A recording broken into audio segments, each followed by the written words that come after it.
Ruh üflenmeden insan muhatap dahi alınmamıştır hiçbir ayette. Hep o zamiriyle bahsedilir.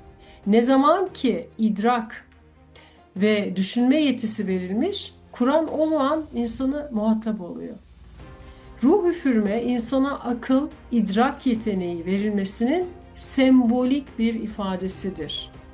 Üfürülen ruh cansızı canlı yapmıyor.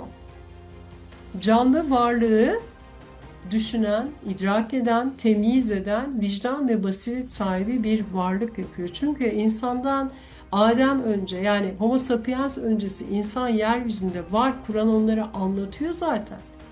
Ama diyor ki itibar sahibi değil, adı dahi anılmaya layık değildi diyor. Ve hep o diye bahseder. Hiç muhatap almaz. Adem'i muhatap alır. Adem türünü, yani Homo sapiens.